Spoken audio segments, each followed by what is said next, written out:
I know something is different the moment I wake up. A rare cold front has moved through Florida during the night, and frost is threatening the citrus crop. The full moon is setting, creatures are stirring, and Monument Lake here in Big Cypress National Preserve is putting on quite a show. I chose this spot because it's halfway between my last stop and my next destination, Everglades National Park. Now it's time to get moving. I say goodbye to the park ranger and hit the road.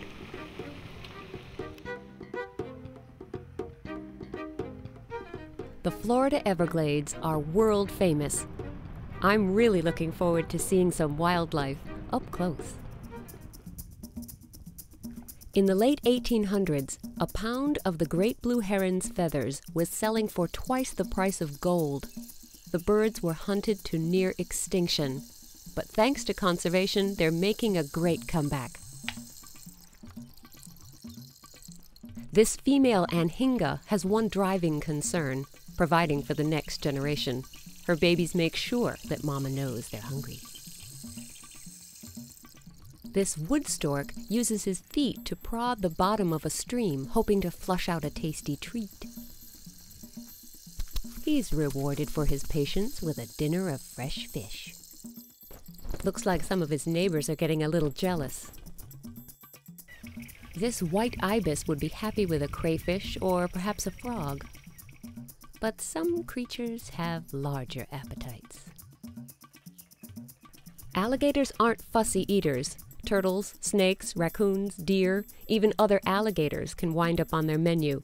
They're powerful swimmers and can run up to 30 miles an hour. When you're in the Everglades, be sure that you keep a nice big space between you and the alligators.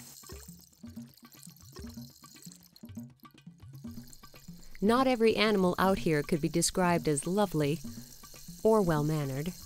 Yet glamorous or gruesome, each creature has an important role to play in the natural cycle of life.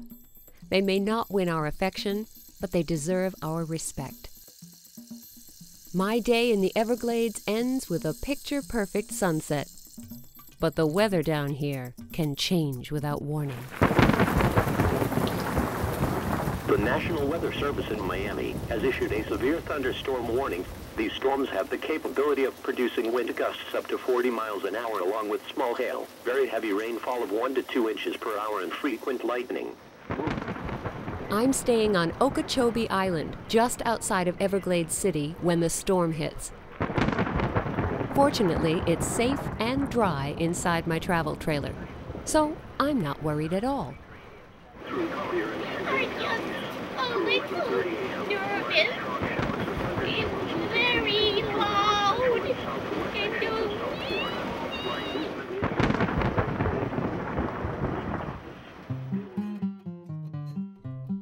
This flock of white pelicans announces the start of a new day. It's time for me to move on. I've enjoyed seeing the wild side of Florida, the birds, reptiles, flora, and fauna that make this state unique. But now I've got the urge to spend some time with the people who come here for nothing more than sun and fun. I check my map and start driving toward one of the most popular destinations for snowbirds and spring breakers.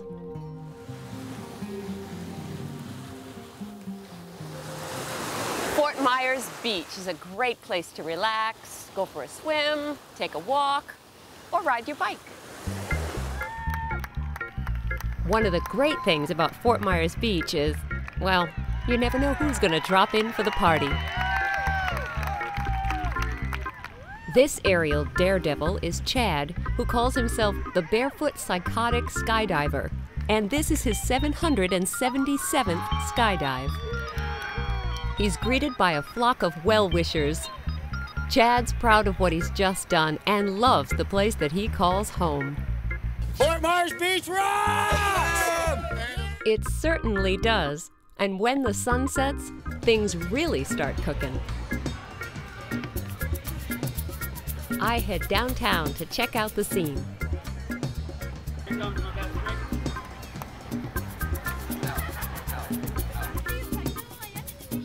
Michelle is an artist from France who spends her winters here entertaining the young and young at heart.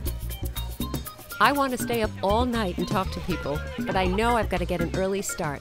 So it's back to the lovely spot I'm staying at, right on the beach.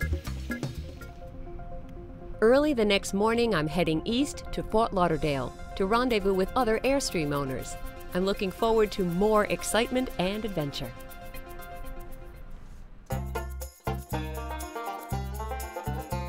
Come along for an amazing Airstream rally and a visit to colorful Key West, Florida, next on FreeWheelin.